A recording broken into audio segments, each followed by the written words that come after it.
Sa previous episode, ang bida nating si Hoban na palaging binubuli sa school at ginagawa pang katatawanan ng dalawang YouTuber, sinusunod niya ang utos ng mga ito para sa sarili nilang kapakanan at kung hindi susunod si Hoban sa utos nila ay tiyak na mabubugbog siya dito. Dahil sa natatakot si Hoban sa mga bully na ito, kaya wala siyang paraan para umalma at doon ay nalaman niya na mabilis lang pala kumikita ang mga YouTuber. Para sa kanya di makatarungan ang mundo dahil sa ang kinikita niya sa buong linggo na pagtatrabaho ay kikitain lang ng 30 minutes sa pagla-live sa YouTube. Gusto ni Hoban pasukin ang trabaho na ito hanggang sa dumating ang panahon, hindi sadyang nag-viral siya dahil lamang sa nangyaring bangayan nila ng isa sa mga bully at ito'y nakunan ng video sa pamamagitan ng 4K live camera. Naging sikat si Hoban overnight dahil sa video na ito at ang nakakatuwa ay kumita siya at ipinangbayad niya sa bills ng hospital kung saan nagpapagaling ang kanyang ina. At sa pagpapatuloy, sa bagong balanse na naipakilala sa laban, si Tan ay mahinahon lang na tinanggal ang kanyang relo at nagpatuloy sa pakikipagsuntukan kay Hoban, kahit papaano ay bahagyang naiwasan ni Hoban ang unang suntok at hindi siya makapaniwala na mabilis pa ring nakakagalaw si Tan kahit basa ang sahig. Hindi naman siya nagdala ng sapatos na pangtubig kaya't wala talagang dahilan na hindi siya madudulas at sa laban kay Paco, nagawa ni Hoban na panatilihin ang distansya at umatake kapag may pagkakataon, pero nahuhulaan ni Tan lahat ng kanyang galaw kaya hindi siya magtatagal sa ganitong laban. Ngayon niya napagtanto kung gaano kahalaga ang footwork sa isang laban at mukhang nadudulas si Tan, pero sa kontrol na mayroon siya sa kanyang mga paa ay ginagamit niya ang pag-slide upang mas mabilis makalapit kay Hoban. Wala nang paraan para makatakas siya ngayon subalit hindi niya iniintindi dahil hindi niya talaga planong tumakbo. Nag-ensayo rin siya ng mabuti at susubukan niyang ipakita ang bunga ng kanyang pagsusumikap habang nagbibigay siya ng isa pang sipa sa binti ni Tan. Mukhang nararamdaman na ni Tan ang mga sipa kaso sobrang bilis ng mga suntok nito kaya hindi magawang harapin ni Hoban ang mga ito ng harapan. Unti-unting nauubusan ng stamina si Hoban dahil sa mga tinatanggap niyang pinsala. Ang harapang banggaan ang tanging magagawa niya ngayon kaya sumubok siya ng isa pang sipa sa binti, alam niyang tutugunan ito ni Tan ng suntok sa parehong oras at ang laban ay mas patas kaysa inaasahan ni Snapper at nagiging magandang footage ito.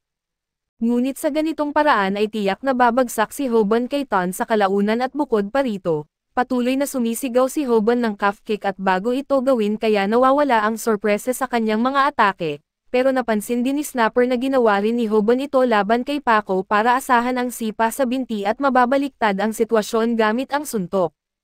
At iyon ang eksaktong ginagawa ni Hoban dito at habang papunta siya para sa isa pang sipa sa binti, bigla niya itong pinalitan ng tackle at matapos ang lahat ng training ni Hoban para perpektuhin ang kanyang tackle subalit kulang pa rin siya ng kumpiyansa na magawa ito at gayunpaman, may sinabi si Samdek sa kanyang video na nagpapatibay sa kanya. Kung nagkamali siya ng tackle dati, ang problema ay dahil hindi siya magaling sa tackle sa umpisa at walang tackle ang magtatagumpay kung hindi mo ito gagawin ng maayos. Kailangan mong mahila ang kalaban sa likod ng tuhod gamit ang buong lakas at dahil alam na ni Hoban kung paano ito gawin, nagtagumpay siyang patumbahin si Tan sa lupa. Nagiging pabor na ang sitwasyon para kay Hoban. Pero pakiramdam ni Snapper ay may mali pa rin dahil hindi kailanman perpekto ang mga bagay para kay Hoban at ngayon na nasa ibabaw na siya ni Tan, ang tsansa niyang manalo ay nasa 50%, pero may kailangan pa siyang pag-ingatan. Binalaan siya ni Samdek na huwag masyadong magmadali at sumuntok ng diretso sa kalaban dahil alam ng isang profesional kung paano ito kontrahin, kaya imbes na sumuntok ay hinawakan ni Hoban si Tan sa likod ng kanyang damit at pinipilit ito pababa habang nakakross ang kanyang mga kamay sa leeg ni Tan. Nabuo na niya ang kinakailangang lakas para dito mula sa kanyang abs training kaya't dapat magtatagumpay ito. Ang chokehold ay naglalagay ng pressure sa mga carotid arteries kaya dapat tumagal lang ng 10 segundo para mawalan ng malay ang kalaban at habang lumilipas ang oras, tila hindi pa rin nawawalan ng malay si Tan sa ilang kadahilanan. Nagawa pa niyang ituro na hindi tama ang pagkaka-execute ni Hoban ng choke dahil ang mga binti niya ay nakalabas sa gilid. Nainip si Hoban at ngayon ay pinagbabayaran niya ito at binalaan siya ni Samdek na kapag ikaw ang mas walang karanasan na manlalaban, kailangan mong mas mag-focus sa pagpapanatili ng iyong composure upang hindi mo makaligtaan ang mga mahalagang hakbang sa iyong mga atake. Alam ni Hoban kung gaano siya naging tanga dahil nakalimutan niya ito pagkatapos ng lahat ng oras na ginugol niya sa pag-ensayo. Habang hinahagis siya ni Tan sa toilet ay aminado siyang napabilib siya sa combo na ginawa niya kahit na naging palpak siya sa dulo. Higit pa rito ay hindi talaga nananalo si Hoban mula pa sa simula dahil sinadya ni Tan na payagan siyang magtakal. Nakatayo si Tan sa ibabaw ni Hoban at may malaking ngiti sa mukha. Ipinakita niya kung bakit niya pinayagan ang tackle ay para maagaw ang fancy shoes ni Hoban. Walang ideya si Hoban kung paano nakuha ni Tan ang kanyang sapatos. Kung kaya ni Tahan na tanggapin ang tackle para lang nakawin ang kanyang water shoes, ibig sabihin ay walang nagawang malaking pinsala si Hoban. May isa pang huling paalala mula kay Sam Deck tungkol sa kung ano ang gagawin kapag bumagsak ang buong plano. Dahil ang plano ay bumagsak na at si Tan ang may suot ng non-slip shoes at ang tanging payo niya kay Hoban ay tumakbo. Sa isang cafe ay magkasama sina Kim at Bomi at abala si Kim sa panonood ng laban ni Hoban sa kanyang phone. Ayaw manood ni Bomi dahil sa nagagalit pa rin siya kay Hoban dahil hindi siya sinagot nito at naiintindihan ni Kim kung bakit siya nagagalit dahil hindi sumasagot si Hoban sa kanyang mga tawag mula pa noong nakaraang araw. Pero iginiit ni Bomi na ayaw niyang pag-usapan si Hoban at nagpatuloy si Kim sa pag-usap tungkol kay Hoban at binanggit na nakikipaglaban ito sa isang profesional, kahit na parang wala siyang pakialam at nang banggitin ni Kim na mukhang nananalo si Hoban ay agad siyang nanood ng laban. Tinanong niya kung nanalo na ba si Hoban, pero base sa video ay alam ni Kim na nagkamali si Hoban sa choke at dahil iyon lang ang kanyang tsansa para manalo, alam niya na kung ano ang mangyayari sa susunod at pinatay niya ang phone upang hindi makita ni Bomi na natatalo na naman si Hoban. Bumalik tayo kay Hoban na nasa matinding pagkagulat pa rin, at kung talagang pinayagan lang ni Tan na magtakal at mag-cross-choke siya ay ibig sabihin wala na siyang magagawa sa puntong ito. Ang isang buwan ng kanyang mahirap na trabaho ay nasayang lang at humingi siya ng paumanhin sa lahat ng manunood dahil nabigo niya sila. Pero pinaalalahanan siya ni Snapper tungkol sa lahat ng ad revenue na mawawala sa kanya kung susuko siya ngayon. Ang pera ang nagbigay sa kanya ng motibasyon na kailangan niya at tumayo siya muli at nagsimulang mag-isip ng mga paraan upang makabawi sa disadvantage na kinaroroonan niya. Kahit na nawalan siya ng isa sa kanyang non-slip shoes, ayon sa natutunan niya tungkol kay Tan ang dominant foot nito ay ang kanang paa, ngunit nakuha lang niya ang kanang sapatos kaya't magagamit lang ni Tan ang kanyang mas mahinang kaliwang paa sa pagsipa. Plano ni Hoban na samantalahin ito upang maayos na magtakal at mag-choke, ngunit bigla siyang nasapak sa mukha na nagpapakita kung gaano kahirap talagang maabot si Tan, sinipa siya sa tiyan at nawawala na ang kanyang malay dahil hindi na siya nakakahinga. Nahihirapan siyang mag-isip ng susunod na gagawin kaya basta na lang siyang sumubok ng isa pang atake, kaso nagresulta lamang ito sa paulit-ulit na pagkakasipa at hindi niya kayang iwasan o hulaan ang mga sipa dahil kaya ni Tan umatake mula sa lahat ng anggulo at upang lalo pang ipahiya si Hoban, partikular na tinarget ni Tan ang dominant foot ni Hoban sa huling sipa. Nagsusumamo si Snapper na itigil na ni Tan ang laban dahil ayaw na niyang makitang masaktan pa si Hoban. Pero hindi naman siya pinapakinggan ni Tan kaya't ginawa ni Tan ang pinakamakapangyarihan niyang galaw at sinipa si Hoban sa tiyan gamit ang back kick, napalipad si Hoban at bumagsak sa dingding at mukhang nawalan siya ng malay. Naglakad si Tan papunta kay Hoban upang ipahiya ito at tinusok niya si Hoban sa tiyan at sinabing swerte siya dahil ginamit niya ang kaliwang paa para sa sipa, dahil kung kanan ang ginamit niya ay baka namatay na si Hoban subalit kahit mahina ang sipa. Tiyak niyang nabali ang isang tadyang ni Hoban. Tumayo si Tan at lumapit kay Snapper dahil ang pagkapanalo niya ay nangangahulugan na pagmamay-ari na niya ang channel ni Hoban at dahil wala siyang alam sa pagpapatakbo ng channel, tinanong niya si Snapper kung ano ang dapat gawin para kumita ng pera.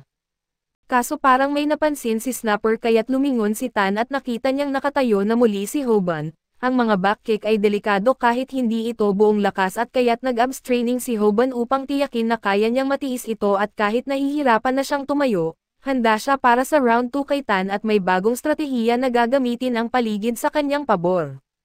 Nagmamakaawa si Snapper kay Hoban na tumigil na dahil hindi sulit ang pera kapalit ng buhay niya, ngunit para kay Hoban ay hindi ito tungkol sa pera at binugbog ni Tan si Snapper sa harap ng crush niya at bilang kaibigan, hindi niya ito pwedeng palampasin.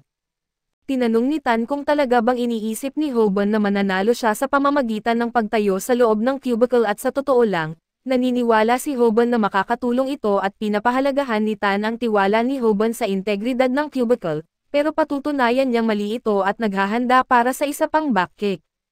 Ngunit nagulat siya nang matuklasan niyang isang hakbang ang nauna si Hoban at ginamit talaga ang cubicle sa kanyang pabor. Habang umiwas si Hoban sa backkick ni Tan ay sabay siyang sumugod at nagawa ang isang biglaang takedown. Ngayon ay hindi na siya nagkakamali at hinawakan niya si Tan sa kwelyo at inangat ito sa kanyang balikat upang gawin ang perpektong baseball choke. Akala ni Tan na si Hoban ay hindi tao at hindi kailanman matatalo sa laban, ngunit ngayon ay nasa chokehold siya ni Hoban at wala siyang magawa. Pareho ang pakiramdam nito noong unang beses siyang natalo sa propesyonal na labanan at tulad noon, nagsimula siyang mag-tap out dahil alam niyang talo na siya at ang pag-tap out ang pinaka-nakakahiyang bagay na maaaring gawin ng isang manlalaban, dahil ito ay katumbas ng pag-amin sa buong mundo na mas magaling ang kalaban mo kaysa sayo. Nakita ni Snapper na nagtatap out si Tauhan kaya agad siyang tumakbo papunta kay Hoban upang batiin ito sa pagkapanalo, pero hindi pa rin bumibitaw si Hoban at sa ngayon, binugbog ni Tan si Snapper at ininsulto si Hoban at pinalaki ang premiums ng kanyang health insurance dahil sa pambubugbog na ibinigay niya kay Hoban. Kaya tingin niya ba napapakawalan ni Hoban si Tauhan kahit na nag-tap out na ito, kahit sabihin pa ni Snapper na sapat na ang nagawa niya ay sa dami ng adrenaline na dumadaloy sa kanyang mga ugat at ang tanging naririnig niya ay ang boses ni Samdek sa kanyang isip na nagpapaalala na sa isang street fight, ang tanging paraan upang tiyakin na nanalo ka ay siguraduhing nawalan ng malay ang kalaban mo. Kaya hindi bibitaw si Hoban hanggang sa mawalan ng malay si Tan at nang tuluyang nawalan ng malay ito, saka lang binitawan ni Hoban ang katawan nito at masayang idineklara na siya ang nagwagi at samantala, si Tan ay nananaginip tungkol sa kanyang huling pagkatalo at ito ang sandali na napagtanto niya na may mga tao pa rin sa mundo na mas malakas kaysa sa kanya. Pero ang hindi niya maintindihan ay ang manlalaban na tinalo siya ay inabutan siya ng tulong pagkatapos ng kanyang pagkapanalo imbes na kutsain siya. Nagising si Tan at nakita sina Hoban at Snapper na mukhang may ginagawa subalit nasa ganoong posisyon lang sila, dahil ayaw ni Hoban na iwan ang isang walang malay na tao sa banyo na katabi ang toilet. Hinawakan ni Tan sa leeg si Hoban sa galit pero ipinaliwanag ni Hoban na nag-aalala lang siya sa kanya. Gusto rin niyang siguraduhin na makuha ni Tan ang kanyang relo dahil mukhang mahalaga ito sa kanya at ang kabaitan na iyon ang nagpag-isip kay Tauhan tungkol sa kanyang mga aksyon, kaya itinulak niya si Hoban at sinabing hindi na siya muling istorbuhin sa kanyang channel. Subalit ayaw na niyang makita pa si Hoban kailanman at parehong sumang-ayon sina Hoban at Snapper na huwag nang lumapit muli kay Tan. Ngayon na tapos na ang lahat ay oras na para sa isang well-placed ad at matapos iyon ay nagdiwang sina Hoban at Snapper at ang susunod na hakbang ay nasa kamay ni Lee na mag-e-edit ng buong bagay upang maging mas nakakaaliw at sa tulong niya, agad na umabot sa 3 milyong views ang video subalit ang lahat ng kasikatan na ito ay mag-aakit ng maraming bagong hamon, kaya kailangang mag-ingat ni Hoban mula ngayon. Kaso dito muna matatapos ang ating recap, salamat sa inyong panonood hanggang sa muli.